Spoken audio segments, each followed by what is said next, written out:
I was just sitting here thinking about how crazy the Marathon situation is, like the Bungie Destiny situation is. Like, so Bungie convinces Sony to buy them because they, I guess unbeknownst to anyone, are basically going under.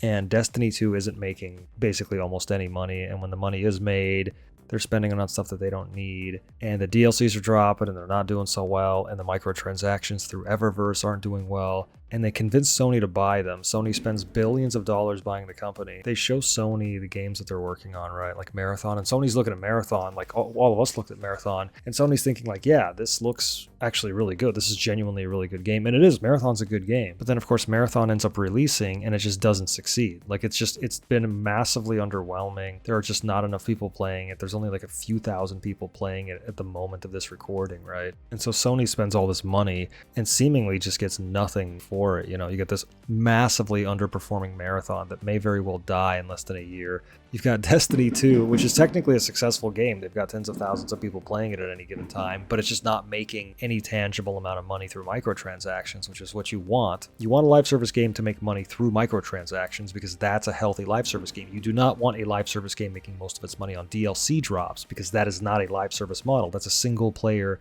DLC model. And so Sony's probably sitting there and they're just thinking to themselves like, what is this? Like we buy Bungie, and the more involved they get, the worse everything gets. And then they hire Bungie to consult on their live service games. Bungie's consulting is apparently useless. And so they stop allowing them to consult and just start firing a bunch of them. Like, it's crazy. Like, you think like, oh, they're good at developing games. Marathon will be cool. Nope. Marathon's good, but it fails massively in terms of financials and sales. You figure, well, Bungie knows how to do live service. I mean, they've been doing it for over 10 years. Maybe they'll be good consultants. They consult, and seemingly, I don't know what came of it. I'm sure something came of it, but apparently it wasn't tangible enough for them to continue consulting, so they stopped allowing them to consult. It was just a total waste of money and time. They fire a bunch of the leadership who are probably not necessary, and then gut the entire studio, and it's like, what is going on? Like, that is like, if when Sony purchased Bungie in 2022, if you had told me a couple of years later that their next project Marathon would be a massive failure, that Destiny would get shut down because it wasn't making any money, and that they would fire almost everyone at the studio and basically gut Bungie and turn it into like this empty shell, I would have been like, what are you talking about? Why would any of that happen? There's no evidence. There's no history of that. Like, what? And then, of course, it plays out exactly like that, because the more you learn about Bungie, the more you realize that they're like this really unstable studio. And just because they made Halo and Destiny, that doesn't mean that they like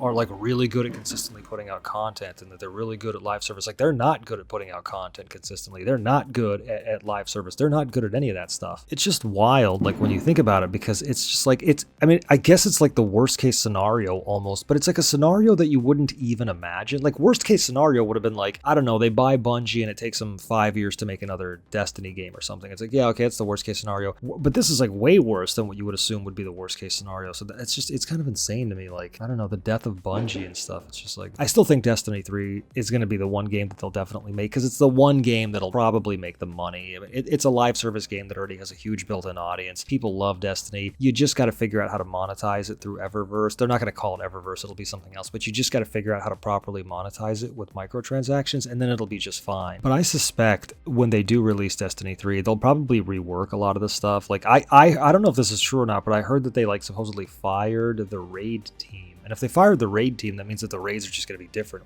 You know, I guess if they do exist in the next game. But it's just like, it's just a really odd situation, and it's just not good. You know, like, you're like, man, they have to do something with Bungie, because otherwise it's just a massive waste of money and time. Like, these people have to do something. And my whole thing is like, okay, it's like, look, probably they're going to do Destiny 3 because that still makes sense. It's such a popular franchise and everything is there. All you got to do is monetize it properly, and you can have a huge, you know, hit. It'll be the next Fortnite or something close to it. I don't know. But I'm thinking too, like, maybe let Bungie do, I mean, you know, Sony probably doesn't want like a single player Halo type of game, like just a sci-fi first person shooter. Like, that would be cool, and I think Bungie could do that, but I don't think Sony wants a single-player sci-fi shooter. I think they want a multiplayer live sci-fi shooter, and specifically a live service sci-fi shooter. So, but again, I still think Destiny 3 is coming, because it's the only franchise really at this point that can be a proven hit. As long as you get the monetization scheme down, it'll sell a lot of copies, and it'll make a lot of money at the same time through microtransactions and through, you know, unit sales, etc. But you do think about like the future of Bungie, and like they need to do something, because like Marathon is not doing well at all, and it deserves to do a lot better. It's just not doing better. But if that fails, then they have to do something. Like something has to be done. They cannot just exist for no reason. That's not how that works.